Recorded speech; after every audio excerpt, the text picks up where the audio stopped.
Call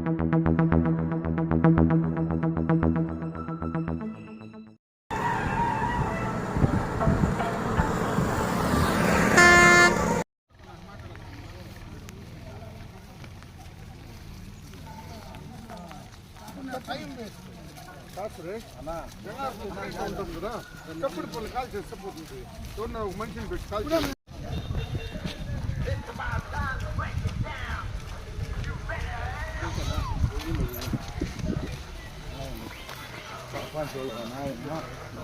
చేయాలి sir. నాకు తప్పకుండా చేస్తాము. సంతోషం చేయనా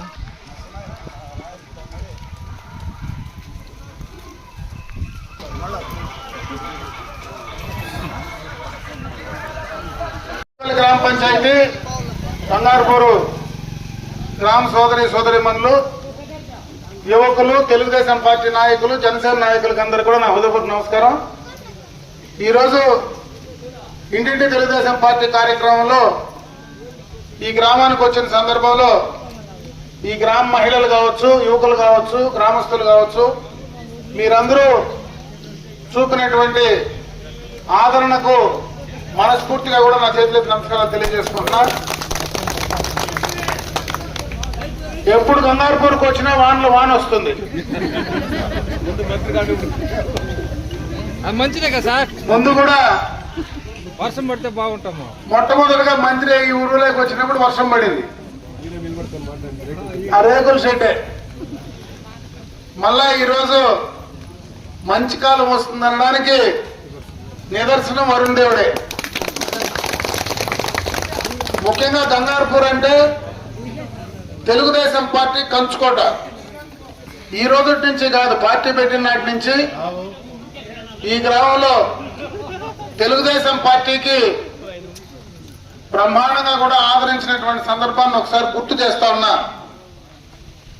మధ్యలో కొంత ఇబ్బందులైనా మళ్ళీ ఈరోజు గంగారపూర్లో మీరందరూ ఇంత స్వచ్ఛందంగా వచ్చి తెలుగుదేశం పార్టీని మళ్ళీ మేము ఆదరిస్తామని ఇంతమంది ఇక్కడికి రావడానికి రేపు ఖచ్చితంగా మళ్ళా చంద్రబాబు నాయుడు గారు ముఖ్యమంత్రి కావడంలో సందేహం లేదని చెప్పి తెలియజేసుకుంటా ఉన్నారు.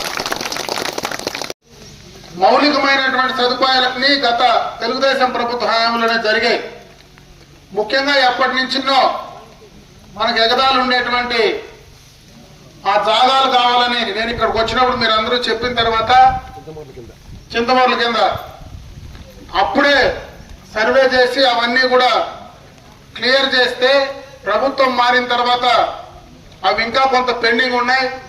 ఆ రోజు నీళ్లు సౌకర్యం లేదంటే ఇక్కడి నుంచి బోరేసి అక్కడ నీళ్లు కూడా ఇచ్చినటువంటి సందర్భాన్ని ఒకసారి గుర్తు చేస్తా ఉన్నా. అదే కాకుండా దానికి సంబంధించి రోడ్డు కూడా మీరు కావాలని పదే కూడా కోరుతూ ఉన్నారు. ఈరోజు ఎప్పుడు మళ్ళా మనకు ప్రభుత్వం ఖచ్చితంగా కూడా వస్తుంది, మంచి అవకాశాలు వస్తాయి. ఖచ్చితంగా మిగిలిపోయిన కార్యక్రమాలన్నీ పూర్తి చేసి మీకు ఇస్తానని చెప్పి సందర్భంగా గ్రామస్తులందరూ కూడా తెలియజేసుకుంటా ఉన్నా. సంవత్సరంలో ఈ ప్రభుత్వం అధికారంలోకి వచ్చిన తర్వాత ఏమాత్రం అభివృద్ధి కార్యక్రమాలు అనేటివి ఎక్కడ కూడా గ్రామాల్లో లేవు. గత ప్రభుత్వంలో వేసినటువంటి ఎల్ఈడి లైట్లు బర్న్ అయితే కూడా వేసే పరిస్థితి ఈరోజు ఈ గ్రామ పంచాయతీలో ప్రభుత్వంలో లేదు. అదే కాకుండా అన్ని రకాలుగా కూడా రేట్లు విపరీతంగా పెంచేశారు. నిత్యావసర వస్తువులు ధరలు పెరిగినాయి, పెట్రోలు, డీజిల్, గ్యాస్ ధరలు పెరిగినాయి, కరెంటు ఛార్జీలు పదే పెంచినారు. ఈరోజు ఇండ్లు కొలతేసి ఉండే పెన్షన్లన్నీ కూడా గత ప్రభుత్వంలో ఇచ్చిన పెన్షన్లన్నీ కూడా తీసేసిన సందర్భం కూడా ఒకసారి గుర్తు చేస్తా ఉన్నా. అదే విధంగా దాన్ని ఎవరన్నా ప్రశ్నిస్తే వాళ్ళు బెదిరించి కేసులు పెట్టే తప్పించి కొత్తగా ఏ కార్యక్రమం చేసే పరిస్థితి లేదు. ఈరోజు చెత్తకు కూడా పనిచేసేటువంటి చెత్త ప్రభుత్వంగా జగన్ ప్రభుత్వం నిలిచిపోతుంది. మద్య నిషేధం చేస్తారని విపరీతంగా మంది ఎవడు కావాలంటే ఎక్కడ కావాలంటే అక్కడ బ్లాక్ షాపుల్లో దొరుకుతా ఉంది. అన్ని రకాలుగా కూడా ఈ ప్రభుత్వం పూర్తిగా విఫలమైంది.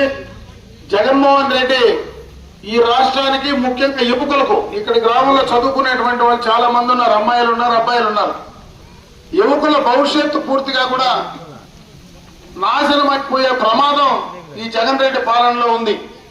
ఆయన చెప్పిన మాటలు ఏవి నిలబెట్టుకోలే.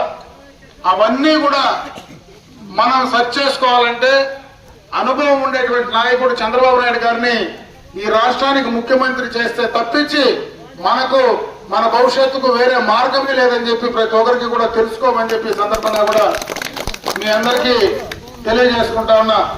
ముఖ్యంగా చంద్రబాబు నాయుడు గారు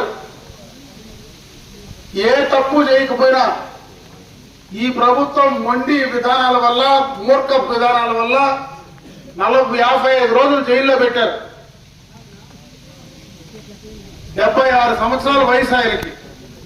ఇప్పుడు తీసుకొచ్చి జైల్లో పెట్టి ఆయన హింసించే పరిస్థితి ఉంది. నిజంగా కూడా జగన్మోహన్ రెడ్డికి చిత్తశుద్ధి ఉంటే వాళ్ళ చిన్నాయిని ఎవరు చంపినారో దాన్ని కూడా తెలుసుకోవాలనేటువంటి ముఖ్యమంత్రిగా ఈ రోజు ఆయన ఈ రాష్ట్ర చరిత్రలో నిలబడతాడు.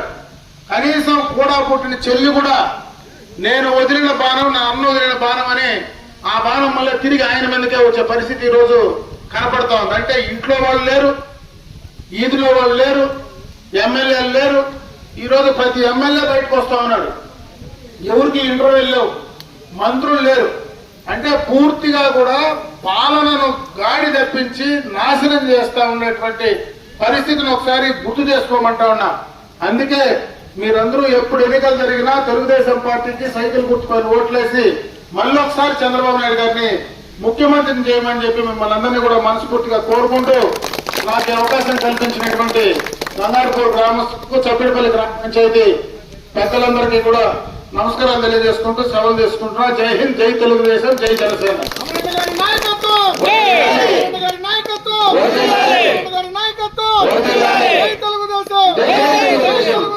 జై తెలుగుదేశం, జై జనసేన.